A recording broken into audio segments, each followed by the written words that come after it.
What's going on, guys? My name is Fico, and welcome to episode 3 on investigating through true gaming. And today's topic, which I take from the True Gaming subreddits and give you my opinion, is from Gers1978, and he or she puts, what exactly defines AAA? Is there an A or double A? I think we could probably all give example of an AAA game, but what exactly is it that defines it? As such, coming from a big studio or developer, high budget production values, huge sales, does it include sports games like FIFA, Madden? Usually the term AAA is referred to when talking about shooters and actions and adventures and open world games. And if there is a AAA category, must there also be, by extension or implication, be a A or AA category? What games would fit in here? If A or AA doesn't exist, what games would you hypothetically place here? What does the letter A even stand for in this context? Well, to tell you the truth, I am just going to give my opinion, and this is pretty much based upon what I've noticed, and this is pretty much what I believe a AAA title is. A AAA title is typically a game that is going to come out to the masses, or it's already out for the masses, that has a big base in terms of its popularity, a lot of marketing behind it, a lot of resources put into it. I would just call this the big team, much well-known games. I would say games like the Assassin's Creed series is a AAA series because A, they work a lot to make sure that they get everyone excited for Assassin's Creed every year. 2, they make sure that they bust out all the promotions out and the effort, and of course the design history. We know that they have probably, I think, over 10 studios all backing this one huge project. And you know, we could place other examples. I mean, I would just call these the flagship titles. AAA games, I think even first-party titles are mostly AAA games. Look at the Uncharted series. And also games like the Gears of War series and the Halo series. The Halo series is definitively a AAA series. I'd say, if I'm not answering the question, I would say they'd be the first conscious games. They're the games that are plastered over. They're the ones that go the extra mile for people to, find out about them. The Call of Duty series is definitely a AAA series, and it's become just one of these games that have been plastered on your soda, on your chips, everywhere you look, everywhere you go, in your movies, and your movie trailers, and YouTube. They do a conscious effort to make that this game be known for everybody, and that's because they're usually given a big backing towards them. They cost millions of dollars go into marketing, millions of dollars go into the experience, millions of dollars go into giving consciousness or the perceived value of these. They want you to feel as though this game, even though it's pretty much similar to the last one, or in some other cases, like making sure that this is not the same one, you're going to a brand new game. It's sort of like that. I consider that AAA. It's just the size of the team, the amount of money that goes into it, the efforts that go on to let people know about the games. And games, I think, they don't always, our AAA titles aren't always console exclusives, but I do feel that consoles are the ones that are getting the bigger push. Because when you go to E3, you never hear people talking about the PC, like, ever. And they talk, and I think AAA, it's to me more of a marketing term. I would say it's a marketing term if you want to just comprise it down to the very simplest and very essence of the term AAA. It's like, if you hear AAA, your brain will immediately turn on and think of all those games. The games that are getting the bigger boost, the ones that are getting the extra effort. You would say games like Mario and Zelda and Metroid. I would call those AAA games too. I don't know if they are. I don't know if you agree with me. Comment down below, or don't comment down below. Let me know. But those are the ones that get the extra boost. So when you think of those games, I mean, I'm thinking it's like, yeah, I'm kind of confusing AAA terms with first party games. I guess they also depend on the amount of like money that goes into it. So if anything, I would just compare AAA games to blockbuster movies for the summer.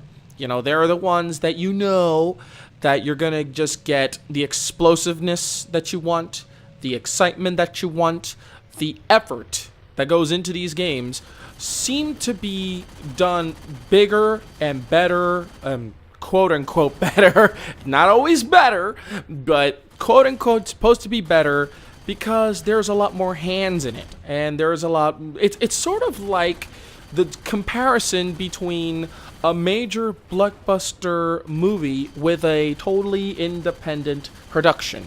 And this is where we divert to the other part of the questions about whether there's a single A or a double A. I have never heard of them being called that way, but really there are lower class games. You know, there are those games, and then there are the games that come out every year, and then there are the ones that get done somehow by a well-known studio because they own the license, movie tie-in games, and of course you've got the totally independent ones. I would say there are different classes of games, but I would say the major classes which you divided is indie, AAA, and then there's everything in the middle. You asked if sports games were AAA. I'd say yes. I'd say yes, because those also, especially the EA titles, get in the conscious effort to get you pumped for the yearly showing. So they work extra hard to make sure that it has more innovations, even though they don't.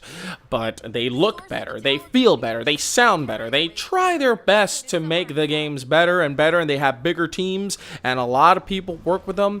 And that status, like for example, the Madden game franchise has a status. So that status, it's sort of just like kind of just the conscience of people just gravitates towards EA Sports. They don't think of many games on EA Sports. They think of the Maddens, the FIFAs, NBA Live. They've achieved that status and then popularity, and they go through that rigmarole of year after year after year. I would say that also qualifies it to be a AAA title because of the efforts that they've gone to and the efforts that they go to make sure. I mean, they get professional athletes and actors to stand on stage to talk to you about why is it important for you to care about the dribbling of the ball like Kyrie Irving did. They could pay that man who is a professional basketball player to go to E3 to tell people why a basketball player thinks it's important for you to care about the dribble of the ball in a video game. That to me is conscientious effort, and that to me is what makes a game like NBA Live a AAA title, whereas a game like, say, Faster Than Light or Bastion or Transistor or any of those well-known games that are on Steam that are at one point or another in Xbox Live or on the PlayStation Plus, the thing is that the conscientious effort that goes into it, they do get promoted in the same events, but because they're a smaller studio and because they are also not in that league, in that first name basis, in that, let's say for instance, it's like if you don't see a promo of your game in a billboard across down from a building or on a bus, I think you're probably not a AAA game. And if you're like known in the inner circles, I mean, you still get the same buzz. You go through the same events if you could afford it. But to me, those fall under the ones where the production team is small. I mean, there are games that get made by one person, and they still end up on Xbox Live's Summer of Arcade, you know, and these games, they don't ever get mentioned as AAA. I also think that because indie also has a bigger emphasis in delivering our full experience or retro feel, or it's a lot more focused on making you feel like you're playing an old game with a new twist as well, these games are also not what they call breaking the barrier. They're sort of just like blending the old, bringing in the new. And that's also like a new, completely different subject. I'm diverting talking about indie games, but the bottom line is that size of the team, the cost that goes into making the game, the time it takes to make the game, that also, I think, factors into what you can call it a indie or a AAA game. The stuff in the middle, that be your movie tie-in games or games that come out every year, that, you know, like the Naruto games or the Dragon Ball Z games, you know that they exist, but they don't really put in too much effort to get you excited about them unless you're a real fan of the game. Whereas, you know, they know that the people that have been playing these games have been played by millions of people, and they know that they have a AAA audience too, so they'll put in a AAA effort. Whereas here, those are just more like, oh, we're doing a movie, so can you do a game with the movie? Or, oh, you know, we're getting close to Naruto, and they got new characters coming out in the anime. Here, let's try to do another game like this, a fighting game like this. And fighting games could also be AAA titles as well.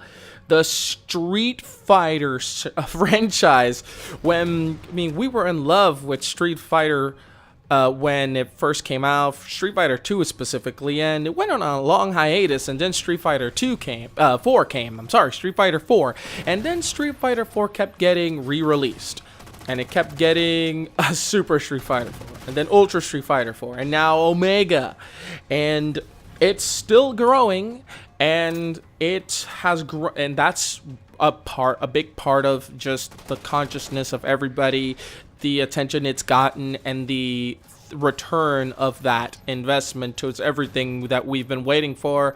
We pay them, we buy their skins.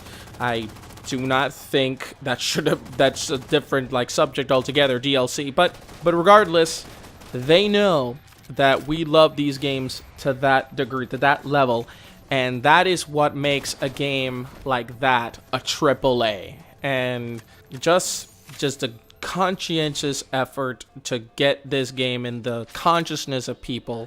So that is why I kind of think a AAA to me is more of a marketing term, and it works because if you label something AAA, you're putting it along the levels of these games that I've mentioned, the Gears, the Uncharteds, the Street Fighters, the Halos.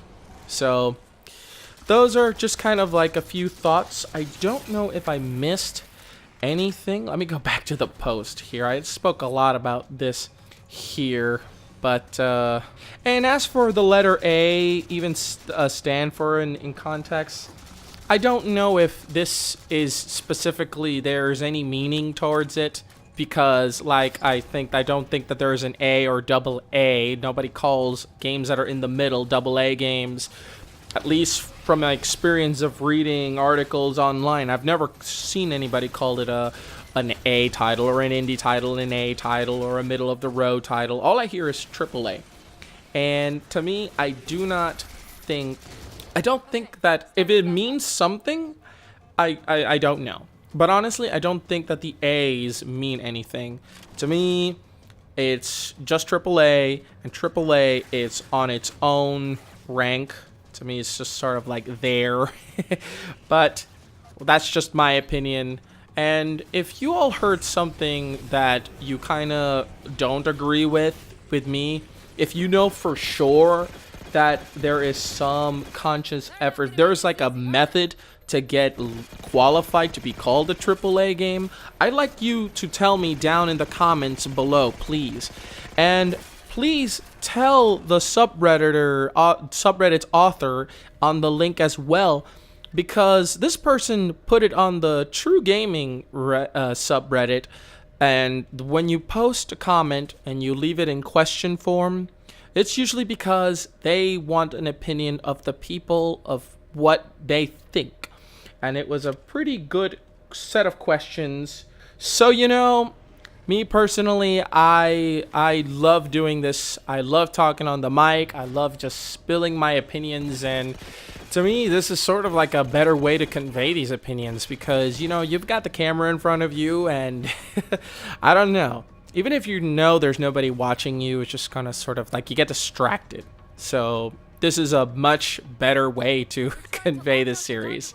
If you guys like this way, if you guys like it like this, or you guys have any opinions about this, let me know as well. And if you like this video, give it a like, subscribe to my channel if you want, and follow my Facebook page, please, so you can all keep up with what I do and what I post. And if I see something on the net that I think I want to share with people, I'll leave it there so you can see it as well. Anyway, guys, thank you so much for listening, and thank you to the subredditor here. Thank you for sharing, name again is Gers1978. So thank you for sharing that with me and everybody in the Reddit universe. And as always, thank you so much for watching. My name is Fico, and that was my gaming mind. Peace out, everybody.